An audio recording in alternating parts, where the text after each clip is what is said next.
Tagay, tagay. Anong tigil? Okay na yan. Uy!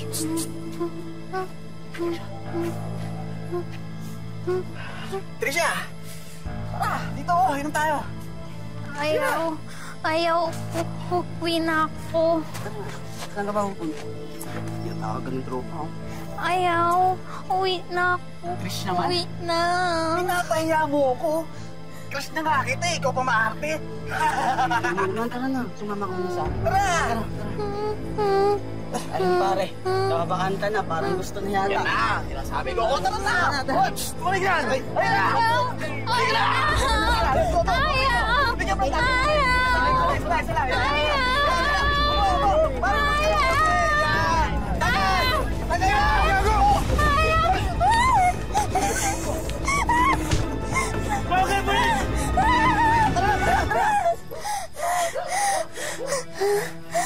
Ayos ka lang? Hayaan mo, wala na sila. Huwag mag-alala.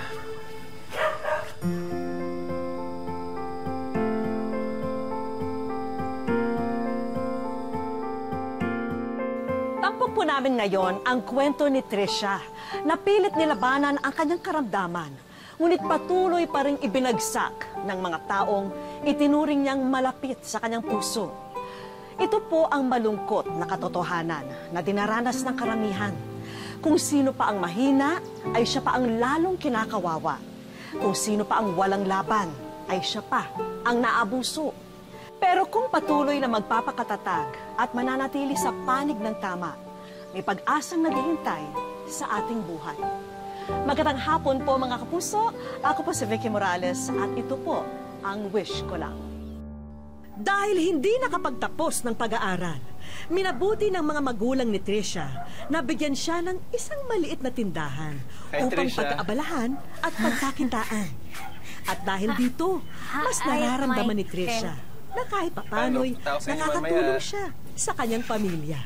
Sige, intay kita. Michael, saan? Wow! Nag-abala ka pa. Thank you, ha. Salamat pala dun sa pagligtas mo sa akin nung isang gabi. Yun. Ano ba, kahit sino naman gagawin yung ginawa ko eh. Tsaka bad talaga yung ginawa nila, kaya dapat di nila ginawa yun, di ba? O paano? Dalawa ko sa inyo mamaya, ha? Sige. Thank you. Bye. Bye.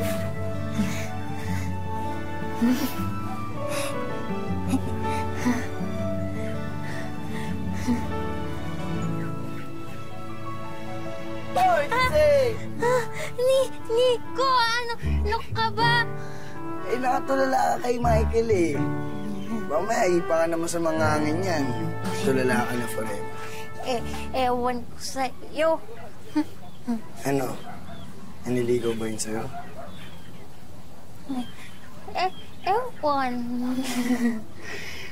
Oo, yan tayo eh. Alam ko na yung mga kilig-kilig na yan. Sagutin mo na kasi. Hoy! Bawat yan! Bayad mo, ha? Bawal utang. Utang muna. Ha? Bawal. Bakit? Ayaw. Michael. Michael. Michael.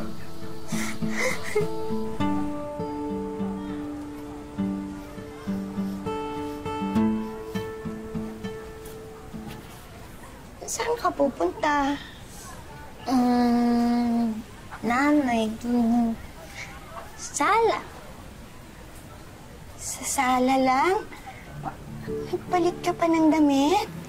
Nanay, in love Trisha. In love. Dalaga ng anak ko. Pero anak, hindi madali ang ma-inlove, ha? Minsan nakakatakot.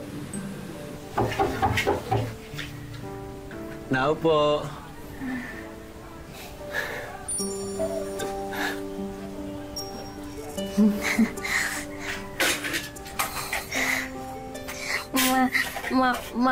Masaya Oh. Talaga? Ako rin eh. Alam mo, Trisha, simula na makita kita, binago mo yung mundo ko eh. Hindi na ito umiikot sa araw. Sa'yo na. Michael, masaya ka? Oo, sobrang saya. Sana nga, laging ganito eh.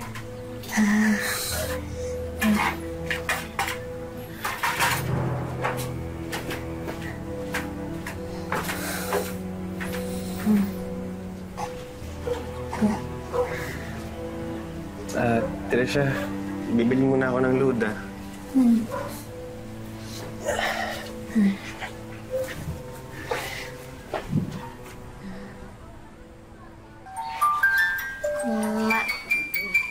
Michael. Trisha.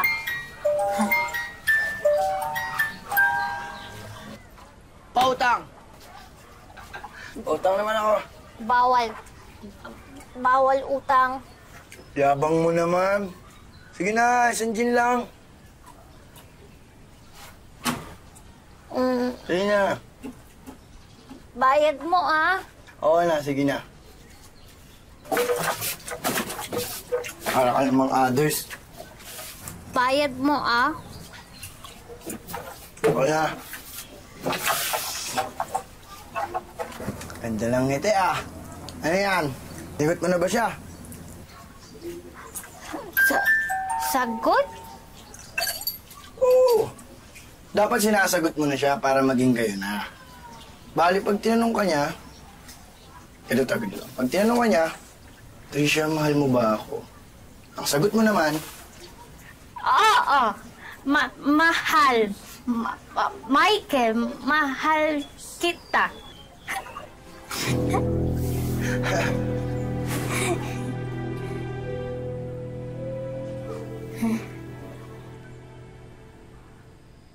O, Tricia, magpapakabait ka, ha? Susundin mo yung sasabihin sa'yo ng Kuya Edward at ng Ate Mary Grace mo. Apo, nanay. Huwag pasaway. Apo, di pasaway. Oh, Mary Grace, Anay. mauna na ako, ha? Hindi ko nahintayin si Edward. Oo, Nay. Sige, Nay. Oh. Ako na bahala. Kayo nang bahala dito sa bahay at saka kay Tricia. Okay, Nay. Salamat, Nay. Bye-bye, nanay. Bye-bye. Ate. Ako dito. Ate. Pinagkakalat mo, no? Boyfriend mo na rin si Michael. Ate, sakit. Sakit. Nakita mo tong buhok mo, ha? Kakalbuhin ko to kung hindi mo ba tinigilan si Michael! Hindi ka niya magugustuhan, ha? Walang magkakagustong lalaki sa'yo dahil baliw ka!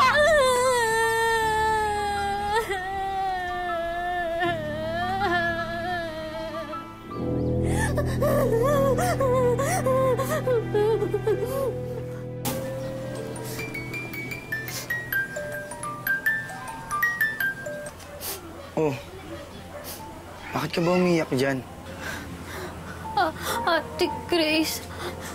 Ate Grace, away ako. Bakit na naman? Alam mo, sumusobra na yung hipag mo, ah. Sumbong mo kaya yan sa nanay mo. Ayaw. Takot ako. Ano ko sa'yo? Alam mo kung ano man sinasabi sa'yo ng hipag mo. Huwag ka maniniwala kasi hindi yun totoo. Okay?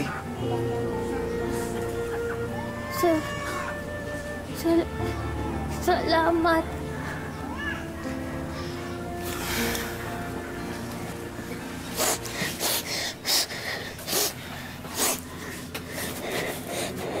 Tana.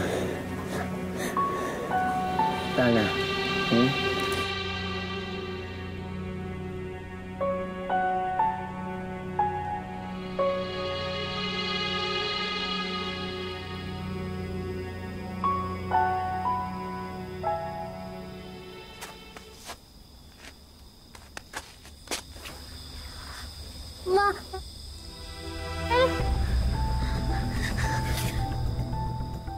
Agad isinumbong ni Trisha sa kapatid niyang si Edward ang kanyang nasaksihan. Hindi nga totoo yun!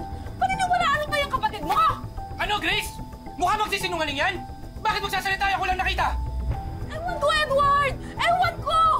Baka may galit yan sa akin! Trisa, totoo ba talaga yung sinasabi mo?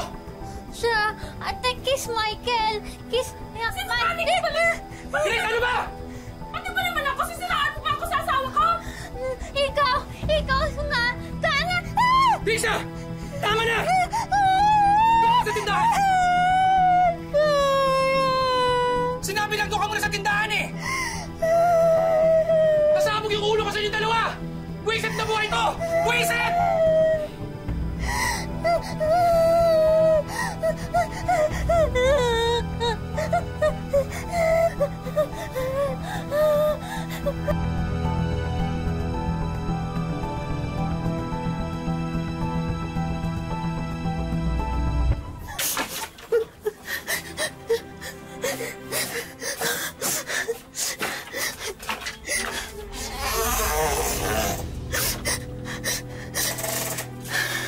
Nakita kong bukas yung ilaw eh. At nandito ka. Kita ko. Grace, kiss Michael.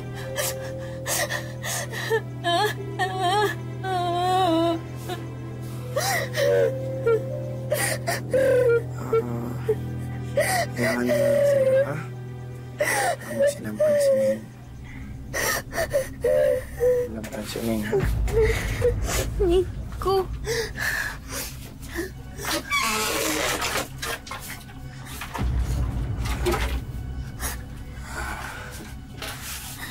Hayaan mo na sila, ha?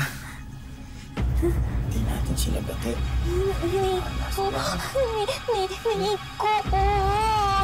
Nico. Dito mo na ako, ha? Nico.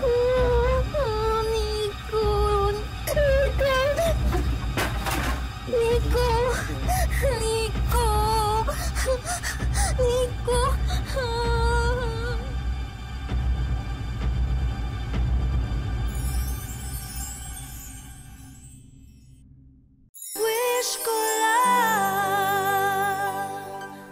Kahit hindi lubos maunawaan, ay tila gumuho ang mundo ni Trisha sa ginawang pangahalay sa kanya ni Nico na itinuring na niyang kaibigan. Hindi agad nakapagsumbong ang dalaga sa kanyang ina at kapatid dahil na rin sa takot sa banta na baka mapahamak ang mga mahal niya sa buhay.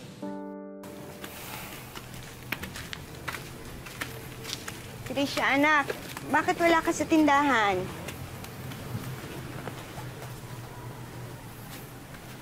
Masama bang pakiramdam mo?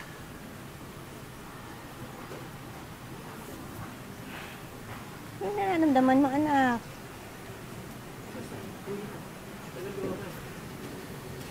Nay, nang isang araw pa ho ganyan yan. Hindi nagbubukas ng tindahan, hindi rin naman nakikipag-usap. Nak? Edward, ano ba nangyayari dito sa kapatid mo? Bakit hindi mo alam?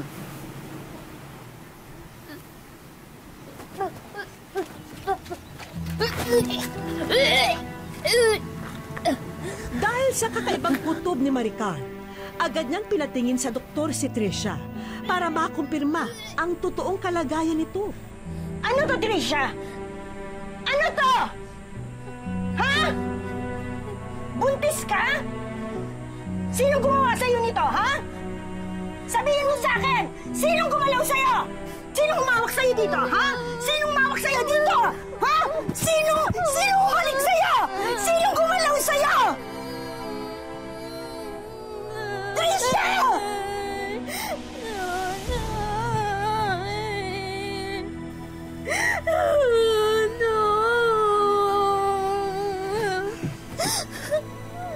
Si Michael ba? Nanay.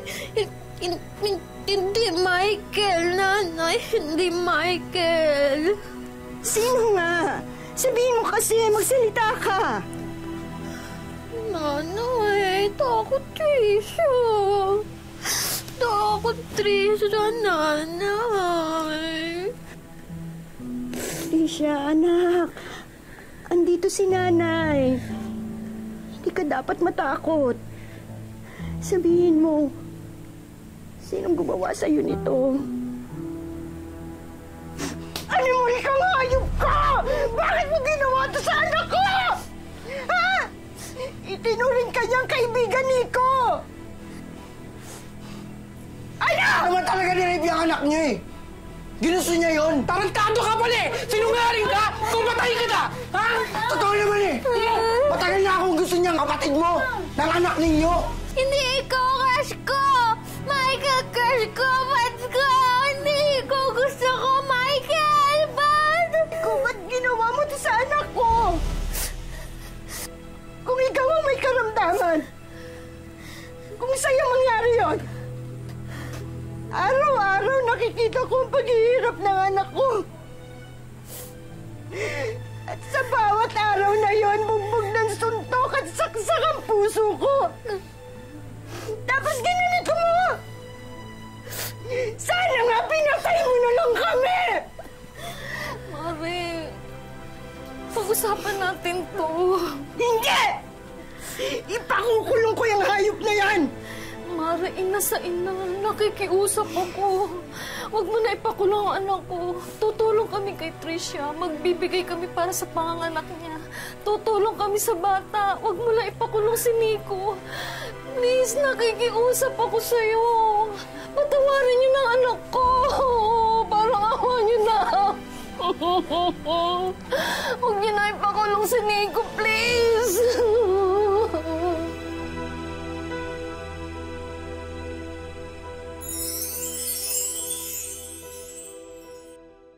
Wish ko lang.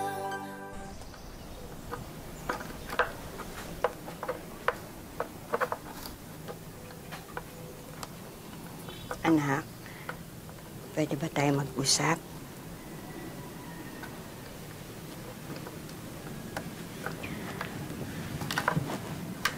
Anak, papayag ka ba kung hindi na natin ipakukulong si Nico?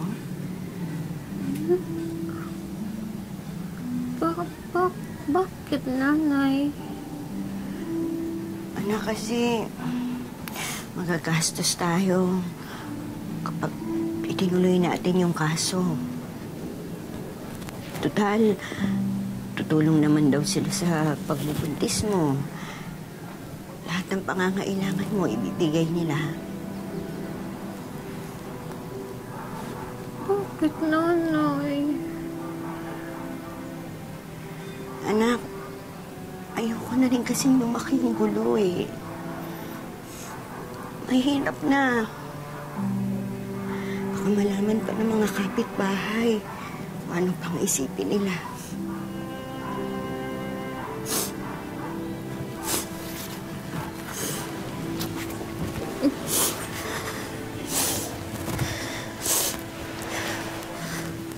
Dahil pa, nanay, baka hindi sila maniwala sa akin. Hindi ganun, anak. Dahil, nanay, ganito lang ako. Dahil ako lang to.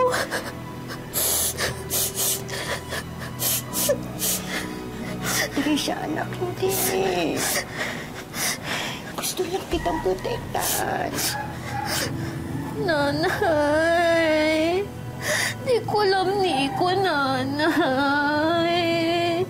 Nanay, bad Nico. Bad nanay. Pupulis ko Nico, nanay. Pupulis.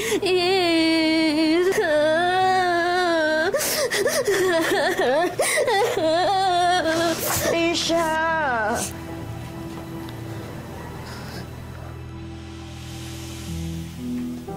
Trisha? Mary Grace, napansin mo ba si Trisha? Hindi ko po napansin, Nay. Edward, si Trisha. Eh, di ba kausap niyo, Nay? Lumabas nga eh. Saan naman kayo nagpunta yun?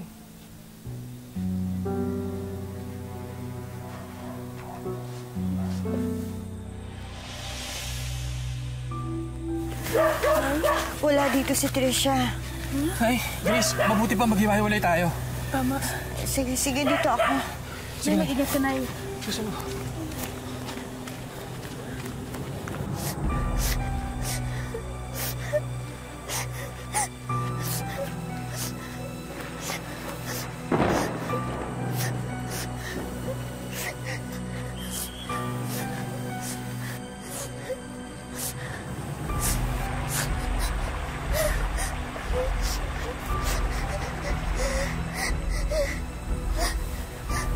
Trisha!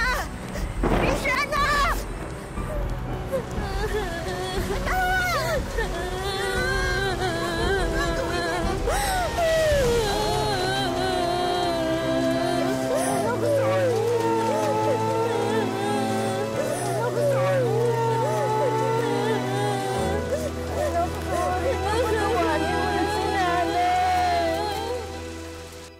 Dahil sa ginawa ni Trisha, nabuksan ang isip ng kanyang ina na ituloy ang kaso laban kay Nico. Dahil din dito ay napagtanto nilang may boses din si Trisha na dapat nilang pakinggan at may karapatan na dapat nilang pangalagaan. Bakit ba ako inuuli nyo? Wala naman akong kasalanan eh. Sir, teka lang. Wala naman akong ginagawang masama, sir. Wala akong ginagawa, Trisha. Ano ba to? Sabihin mo sa kanilang wala akong kasalanan. Trisha, ano ba? Sir, bitawan niyo ako. Sir, di ba bati tayo, di ba? Trisha, bati tayo, di ba? Bitawan niyo ako, sir. Wala akong kasalanan. Trisha, di ba bati tayo, di ba? Wala akong kasalanan, Trisha.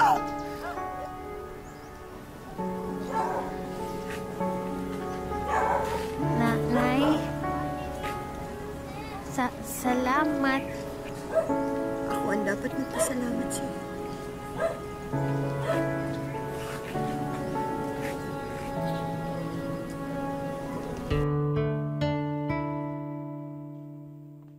Bumilang na ng 16 na taon mula noong danasin ni Trisha ang pinakamadilim na bahagi ng kanyang buhay. At bagamat isang kalbaryong pasan-pasan ni Trisha ang angking kapansanan, hindi niya hinayaang maging hadlang ito para buhayin ang kanyang ina at nag-iisang anak. Tuluyan na ring nabulag ang ina ni Trisha dahil sa katarata, kaya lahat ng gawain sa loob ng kanilang tahanan kargo na rin ng ulirang ina. Lahat ng gawin sa normal na tao na kaya kong gawin. Saan ka kumukuha ng pang-araw-araw na kakainin niyo? Tindahan. Maliit na tindahan. Nakasalampak na nga sa labis na kahirapan si Trisha. Patuloy pa rin nakabuntot sa kanya ang mga taong ginagawang katatawanan ang kanyang kalagayan. Bagay na madalas maging ugat para mapaaway ang kanyang anak sa pagtatanggol sa ina. Magkahalong galit at sakit pag niloloko nila si mama. Nung sinabi nilang lasing. Tapos nagsuntukan kami. Dagdag pa sa nagpapahirap sa mag-iina ang problemang pinansyal. Sa katunayan, nahinto na sa pag-aaral ang kanyang uniko iho, bagay na labis na ikinalulungkot ni Trisha.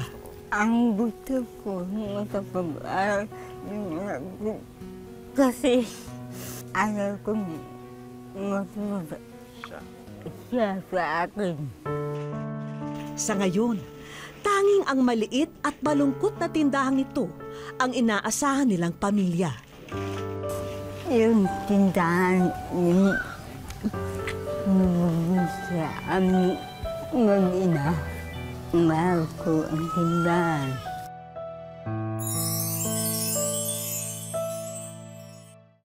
Wish ko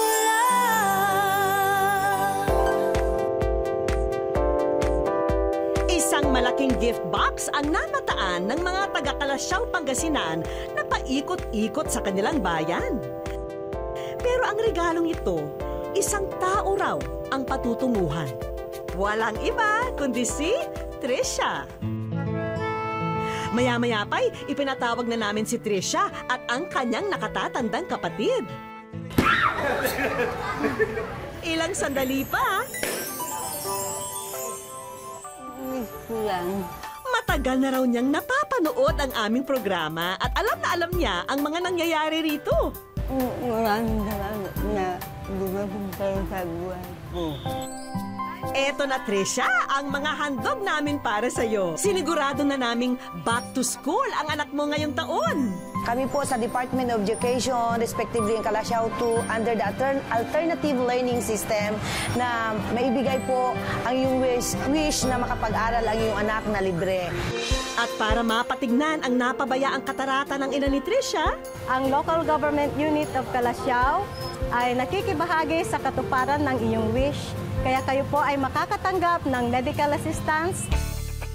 Pero hindi lang yan ang regalo ng wish ko lang. Habang nasa plaza ka kasi, ang bagong tindahan mo naman ang ikinasa ng isa naming grupo. Kaya naman ang malungkot mong tindahan, eto't punong-puno na ng buhay. At syempre, ng mga paninda. Kinakapos man sa mga salita, sapat na ang mga ngiti ni Trisha para malaman naming labis namin siyang napasaya nung araw na yon. Dati, walang lang sa tindahan. Ngayon, At may bonus pa yang puhunan mula sa isa pa nating kaibigan. Ang Dole po ay tutulong din po para mapalago itong store po ninyo. So magbibigay din po kami ng dagdag na kapital. Para na rin walang mintis ang mga bibilhing gamot para sa katarata ng ina ni Trisha, idagdag mo pa itong financial assistance mula sa amin. Aling Miki, salamat! At isang bagong cellphone para naman sa iyong uniko iho. sana pong marami kang matulungan. Mabuhay ang wish ko lang. Naway nakapulot po tayo ng aral sa kwento ni Trisha at maging inspirasyon ito upang mas tignan natin ng pantay ang ating kapwa. At kung sila'y may kahinaan, mas lalo dapat natin silang unawain, tulungan at kung maaari, punan ang kanilang mga pagkukulang. Maraming salamat po mga kapuso. Ako po muli si Vicky Morales at ito po ang wish ko lang.